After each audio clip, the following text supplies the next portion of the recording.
अरे भाग्यवान, कहाँ जा रही हो? जी मैं धोबी घाट जा रही हूँ। कुछ कपड़े थे उन्हें धोने जा रही हूँ। आज मत जाओ। मगर क्यों? भाग्यवान, तुम्हें नहीं पता, हमारा राजा बहुत ही बुरा इंसान है, इसलिए तुम मत जाओ आज धोबी घाट। अरे आप क्यों चिंता कर रहे हो? कुछ नहीं होगा मुझे मुझे जाना है। ठीक है, अगर तुम्हें जाना है तो चले जाओ।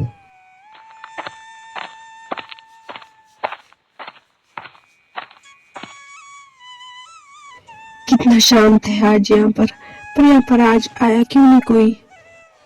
अरे तुम यहाँ क्या कर रहे हो? अपने घर चले जाओ, तुम्हें पता नहीं महाराज यहाँ आए। अगर उन्होंने तुम्हें यहाँ देख लिया ना तो ये तुम्हारे लिए अच्छा नहीं होगा। मुझे कुछ नहीं होगा सेनापति जी, आप जाइए यहाँ से और मुझे अपना काम करने दीजिए। कितनी जिद्दी महिला हो, जैसा तुम चाहती हो वैसा ही करो। अरे वहाँ कौन है? अरे वाह, कितनी सुंदर महिला है। मैंने तो आज तक इतनी सुंदर महिला नहीं देखी। सैनिक, ये कौन है? महाराज, ये इस गांव के धोबी की पत्नी है। ठीक है, इसे साथ ले चलो, ये हमारे राजमहल की एक नई रानी बनेगी। ये धोबन, उठ, चल हमारे साथ। पर कहाँ? मुझे अपना काम करने दो। सिपाहियों, इसे अपने साथ ले चलो। अरे आप लोग मुझे कहाँ ले जा रहे हो?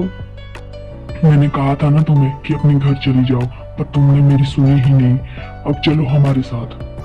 पर आप लोग मुझे ले कहाँ जा रहे हैं? ये महाराज का हुक्म है कि तुम्हें अपने साथ हम महल ले चले। नहीं, मुझे कहीं नहीं जाना है। महाराज मुझे छोड़ दीजिए, मैं आज के बाद यहाँ कभी नहीं आऊंगी। आप चिंता मत कीजिए, आपको आज के बाद यहाँ आना भी नहीं पड़ेगा। महाराज मैं एक विवाहित स्त्री हूँ, मुझे छोड़ दीजिए। मेरा पति मेरा घर में इंतजार कर रहा होगा। सिपाहियों, ले चलो। महारानी जी, अरे क्या हुआ शांति? इतनी अशांति क्यों फैला रही है? महारानी जी, महाराज एक नई स्त्री को महल लाए हैं। नई स्त्री? अब किसे उठा लाए हैं महाराज? आज किसी धोबन को उठा लाए हैं। सभी बोल रहे हैं कि वह बहुत सुंदर है देखने में, इसीलिए राजा जी ने अपने साथ उन्हें लाया है। महाराज को ये दिन प्रतिदिन क्या हो गया है? ये कुछ देखते भी नहीं है सामने वाला कौन है। आज तो हद ही हो गई है। एक धोबन को उठा लाए, कोई और नहीं मिला था क्या? एक विवाहित स्त्री को क्यों लाया उन्होंने? महारानी साहिबा, हम आपके लिए एक नई सखी लाए हैं और अपने लिए एक छोटी रानी।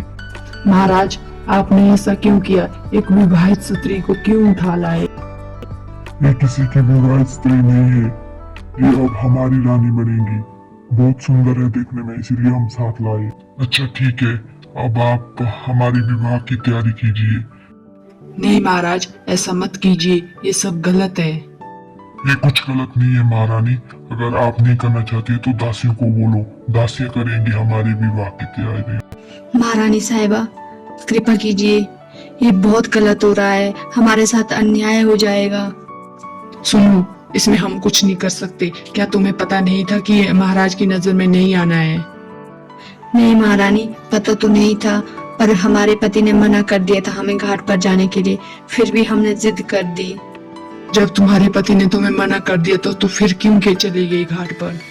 महारानी साहिबा, हमने ऐसा सोचा भी नहीं था कि हमारे साथ ऐसा हो जाएगा। हमारी मदद कर दीजिए। हम इसमें कुछ नहीं कर सकते हैं। दासियों, इन्हें तैयार करो। महारानी साहिबा, ये लीजिए, तैयार हो गई है। महाराज हमसे विवाह मत कीजिए, हम पहले से ही विवाहित हैं, ये अन्याय अनर्थ मत कीजिए। तुम्हारे साथ हम कोई अन्याय नहीं करेंगे। क्यों तुम खुश नहीं हो कि तुम एक राजा की रानी बनने जा रही? तुम्हें सब कुछ मिलेगा, हीरे जवाहरात सब मिलेगा। उस धोबी के पास क्या मिलेगा? तुम यहाँ सुख से रहोगी। नहीं महाराज, पत्नी का सुख तो उसके पति के साथ ही होता है, चाहे पति अमीर हो चाहे गरीब हो, चाहे राजा हो चाहे भिखारी हो। मूर्ख स्त्री, हमारे साथ बहस कर रही हो? नहीं महाराज, मुझे माफ कर दीजिए कि मैं आपसे बहस करूं। बस मैं इतना चाहती हूँ कि आप मुझे मेरे पति के पास छोड़ दें। ये कभी नहीं हो सकता। अब तुम यही रहोगी, यहाँ से कहीं भी नहीं जाओगी। अगर तुमने विवाह के लिए इनकार कर दिया तो हम तुम्हारे पति को मृत्यु दे देंगे। इसलिए हम तुम्हें कल सुबह तक का समय देते हैं, सोच लो। हे भगवान, ये मैंने क्या कर दिया। अगर मैंने अपने पति की बात नहीं सुनी होती तो मैं आज यहाँ ना होती। अब मैं क्या करूँ, मैं कहाँ फंस गई। अगर विवाह करती हूँ तो मेरे चरित्र पर लांछन लगेगा, अगर नहीं करती हूँ तो मेरे पति की जान चली जाएगी। अब क्या करूँ मैं, अब क्या करूँ मैं, कुछ तो सोचना पड़ेगा। महाराज, इस सप्ताह का आखिरी दिन बहुत शुभ है। आप उस शुभ दिन पर अपना विवाह कर सकते हैं। ठीक है पंडित जी, हम उसी दिन विवाह करेंगे।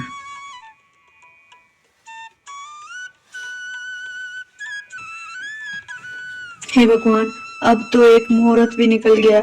अब मैं क्या करूं, ये दिन भी जल्दी जल्दी ही निकल जाएंगे।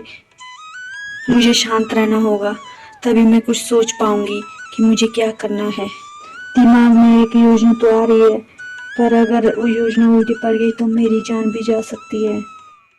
ठीक है, मेरी जान जाए तो जाए, पर मैं विवाह नहीं करूंगी। इस विवाह को रोकने के लिए मुझे कुछ भी करना होगा। महाराज, मैं आपसे माफी चाहती हूँ। मैं आपसे विवाह करने के लिए तैयार हूँ। ये हुई ना बात, तुम पहले ही हाँ कर सकती थी। जरूरी था इतना परेशान करना मुझे। मुझे माफ कर दीजिए महाराज, मैं आज के बाद आपको कभी परेशान नहीं करूंगी। मैं स्वीकार करती हूँ ये विवाह। चलो ठीक है, अब अपनी शादी की तैयारी करो। जैसी आपकी आज्ञा महाराज। महारानी साहिबा, उस धोबन ने विवाह के लिए महाराज को स्वीकृति दे दी है। वो मान गई है कि वह विवाह करेगी। क्या ऐसा नहीं हो सकता? हाँ महारानी साहिबा, ऐसा ही है। मैंने हाँ कर दिया है। अब मैं महाराज से विवाह करने के लिए तैयार हूँ। माफ कीजिए महारानी साहिबा, मैं आपसे कुछ पूछने आई थी तो मैंने आपकी बातें सुन ली। पूछो, तुम्हें क्या पूछना था हमसे? महारानी साहिबा, मुझे ये पूछना था कि विवाह के लिए तो हाँ कर दिया, तो कुछ मीठा तो बनना चाहिए ना रसोई घर में। तो आप बताइए मुझे कि महाराज को क्या पसंद है मीठे में। नहीं, तुम रसोई घर में नहीं जाओगी और ना ही कुछ बनाओगी। पर क्यों महारानी साहिबा, मैं क्यों नहीं बना सकती हूँ? इसलिए क्योंकि तुम कोई महारानी नहीं हो यहाँ की। यहाँ पर हमारा हुक्म चलता है, जो हम कहेंगे वही सुनना पड़ेगा। तुम एक दासी की तरह रहोगी। देख लीजिए महारानी साहिबा, अगर हमने महाराज को बता दिया कि आप हमारे साथ कैसा बर्ताव करते हैं तो वो आपको सजा दे देंगे। इसीलिए हमें आराम से बताइए कि महाराज को क्या पसंद है मीठे में। अच्छा ठीक है, महाराज को बेसन के लड्डू बहुत पसंद है, उन्हें ही बना दो। कल की आई लड़की हमारे से जुबान चलाती है, कुछ तो करना पड़ेगा इसका।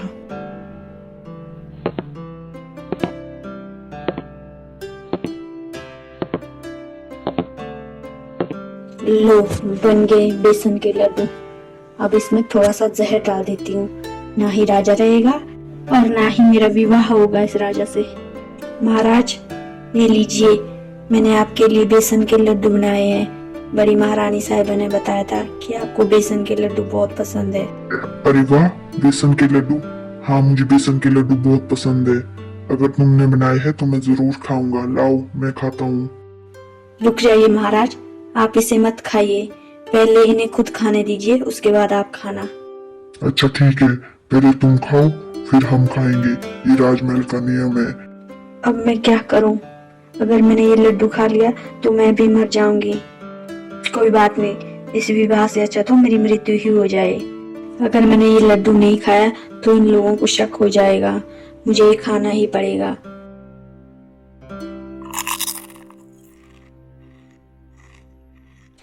लीजिए महाराज, मैंने लड्डू खा लिया है, आप भी खा लीजिए।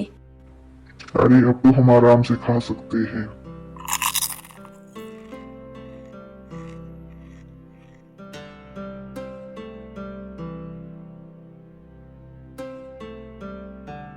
अरे ये क्या, इसको क्या हो गया?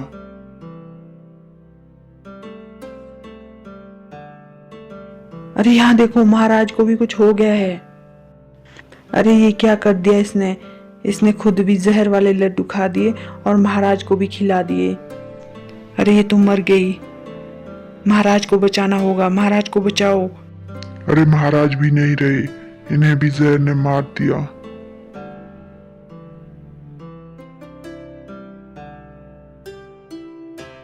अरे ये सब क्या हो गया? मैंने बोला था महाराज के लिए, पर उनने मेरी एक नहीं सुनी।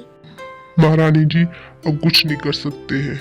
अब आप अपने बेटे के राज्याभिषेक की तैयारी कीजिए, क्योंकि सिंहासन को ज्यादा समय तक रिक्त नहीं रख सकते, वरना हमारे राज्य पर बहुत बड़ा संकट आ सकता है। ठीक है गुरुदेव, ऐसा ही होगा, और कर भी क्या सकते हम, जैसी आपकी आज्ञा। सैनिक सुनो, इस तोबन को वहीं छोड़ा जहाँ से इसे महाराज उठा के लाए थे। हे भगवान, ये क्या हो गया? कुसुम, मैंने बोला था कि तुम्हें यहाँ पर मत आए, क्या कर दिया तुमने ये? अब मैं कैसे जीऊंगा तुम्हारे बिना? प्लीज़ चैनल को सब्सक्राइब करें और वीडियो को शेयर करें। आपको कहानी कैसी लगी ये भी ज़रूर बताएं हमें कमेंट बॉक्स में। बाय बाय दोस्तों, मिलते हैं एक नई कहानी के साथ।